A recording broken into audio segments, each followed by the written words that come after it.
Video کو like کر کے آگے شیئر ضرور کر دینا۔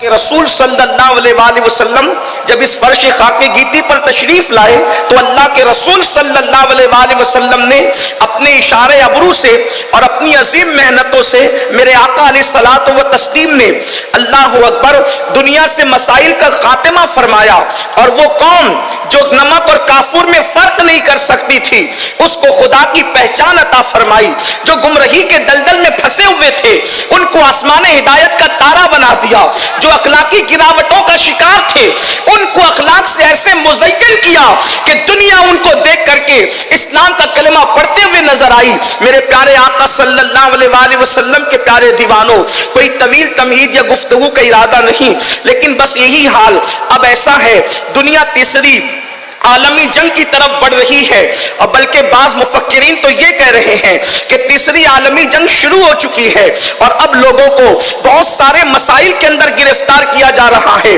اس لیے کہ دنیا جانتی ہے، انسانیت کے دشمن جانتے ہیں، جن کو اپنے تخت تاج، اپنی دولت، اپنی ہوس، اپنی شہرت، اپنا عیش سب سے زیادہ عزیز ہے، یہ اسلام کے نہیں صرف بلکہ پوری انسانیت کے دشمن ہیں، اور انسانیت کے دشمن جانتے ہیں جب تک لوگوں کو مسائل میں گرفتار نہیں کرو گے اس وقت تک ان کی عزت سے، ان کے خون سے، ان کی جان سے ہولی نہیں کھیلی جا سکتی۔ اللہ اکبر، اتنے مسائل ہیں کہ اگر مسائل کا تذکرہ کیا جائے تو اس کے حل پر کوئی گفتگو نہیں ہو سکتی، لیکن آج مجھے جو حکم ہے عصر جدید کے یا دور جدید کے جو ہے تین اہم مسائل پر گفتگو کرنا ہے، اور ساتھ ہی اس کا حل بھی آپ کی خدمت میں پیش کرنا ہے۔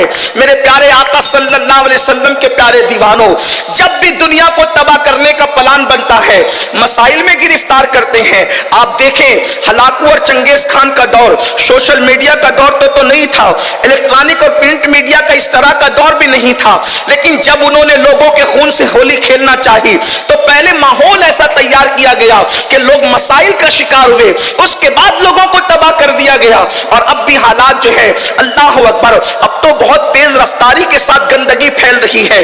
کیا مسائل ہیں؟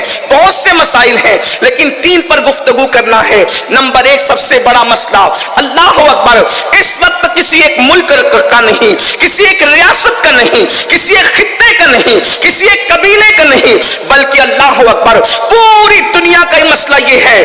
آج پوری دنیا کو غربت کے دلدل میں ڈھکیلنے کی کوشش کی جا رہی ہے، اس لیے کہ دنیا جانتی ہے جب تک لوگوں کو غریب نہیں کریں گے ان کی آبرو نہیں خرید سکتے، ان کا ایمان نہیں خرید سکتے، ان کا عقیدہ نہیں خرید سکتے۔ میرے پیارے آقا صلی اللہ علیہ وآلہ وسلم کے پیارے دیوانوں، اس لیے بڑی تیزی کے ساتھ الگ الگ نام پر، کبھی بیماریوں کے نام پر، کبھی وباؤں کے نام پر، کبھی جنگوں کے نام پر، کبھی کسی نام پر لوگوں کو غربت کی چکی میں پیسنے کی کوشش کی جا رہی ہے۔ یاد رکھیے اسلام غربت کو بری نظر سے نہیں دیکھتا، بلکہ اسلام اس غربت کو اچھی نظر سے دیکھتا ہے جس غربت کے اندر شکر ہو، جس غربت کے اندر پاک دامنی ہو، جس غربت کے اندر استقامت ہو، جس غربت کے اندر اللہ اکبر اپنے ایمان اور عقیدے کی حفاظت ہو۔ اگر غربت ایسی ہے تو اسلام جو ہے اللہ اکبر ایسی غربت کی یہ شان بیان کرتا ہے۔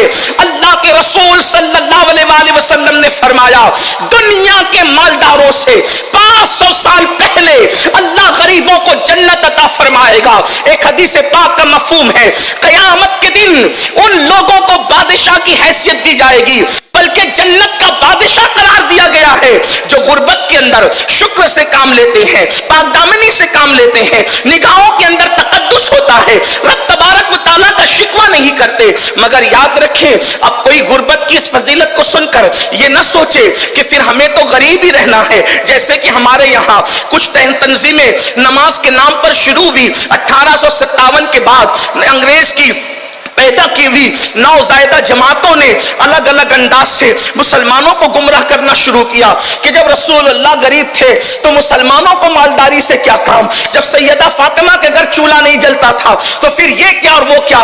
اللہ کی عزت کی قسم ہم سنیوں کے عقیدے میں رسول اللہ کوئی غریب نہیں ہے، واللہ ہمارا عقیدہ تو یہ ہے دنیا کا سب سے مالدار اگر کوئی انسان ہے تو وہ ہمارے نبی کی ذات ہے. اس کی وجہ یہ ہے کسی کے ملک میں, کسی کے قبضے میں ایک ریاست ہے, کسی کے قبضے میں ایک ملک ہے, کسی کے قبضے میں 2 ملک ہے, لیکن میرے نبی وہ نبی ہے اللہ اکبر کہ خالق کل نے آپ کو مالک کل بنا دیا. دونوں جہاں ہے آپ کے قبضہ و اختیار میں. اللہ کی نعمتیں جو تقسیم ہوتی ہے نعمتیں خدا کی ہے اور تقسیم کرنے والے ہاتھ مصطفیٰ جان رحمت کے ہیں. اسی لیے میرے آقا نے فرمایا واللہ یعطی انما انا قاسم, اللہ مجھے عطا کرتا ہے اور میں تقسیم کرتا ہوں. اسی کو میرے امام کہتے ہیں کون دیتا ہے دینے کو منہ چاہیے, دینے والا ہے سچا ہمارا نبی. میرے کریم سے گر قطرہ کسی نے مانگا دریا بہا دیے ہیں, دربے بہا دیے ہیں.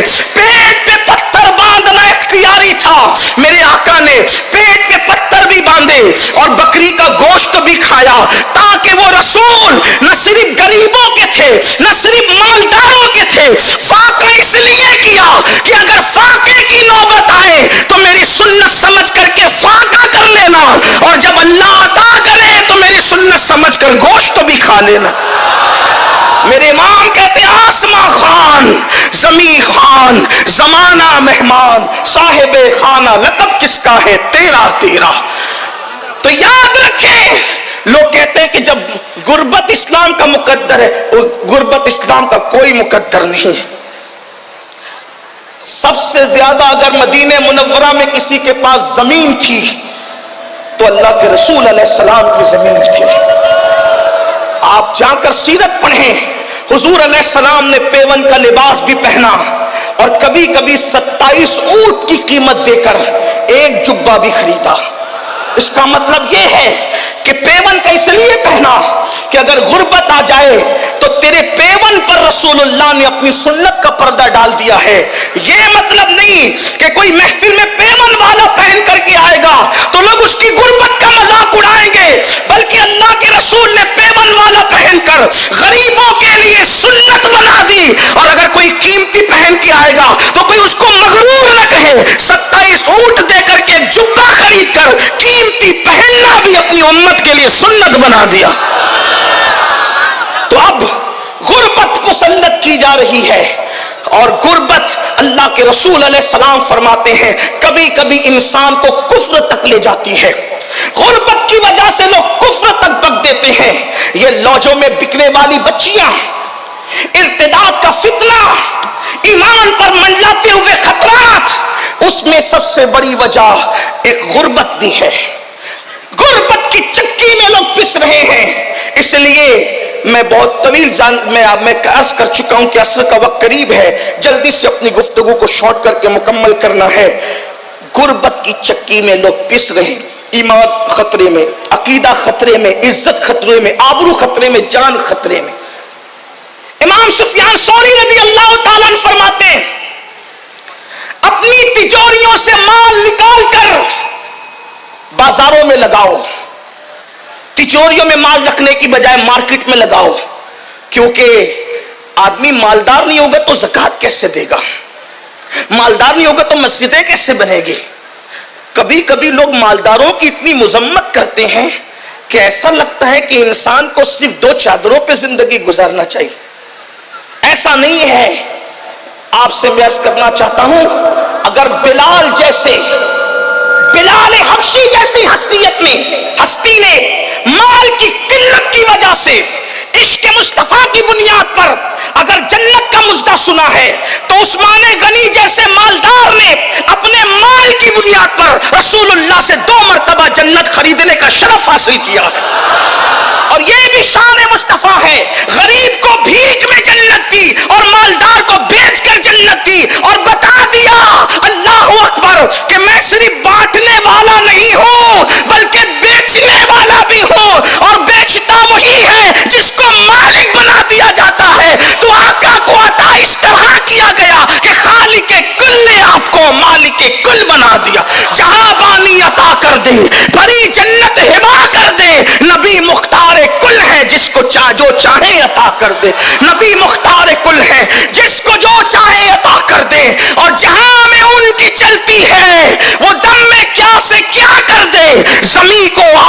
کر دے، سریا کو سرا کر دے۔ آؤ غربت کا خاتمہ کیسے ہو، اس پر چند چیزیں۔ نمبر 1، غربت کے خاتمے کی کوشش کرنا ہے، بالخصوص نئی جنریشن کو، نئی نسل کو۔ لوگ کہتے ہیں غربت جب رسول اللہ نے پسند کی تو ہم کیوں غربت سے نکلے؟ ہم نے کہا بیماری بھی تو پسند کی، لیکن ساتھ میں یہ بھی کہا بیمار پڑو تو بیمار مت پڑے رہو، بلکہ بیمار پڑو تو بیماری کا علاج کرو۔ بیماری آ جائے شکر کرو، شکوہ نہ کرو، علاج کرو۔ ایسے ہی غربت آ جائے شکوہ نہ کرو، اس کا علاج کرو۔ غربت کا علاج کیا ہے؟ نمبر 1، مسلمان تجارت کی طرف توجہ دیں، ہم تجارت کریں۔ مزدوری کو اسلام نے پسند نہیں کیا۔ اسلام ہمیں مزدور بنانے نہیں، بلکہ اسلام ہمیں تاجر بنانے کے لیے آیا۔ اسلام ہمیں مالدار بنانے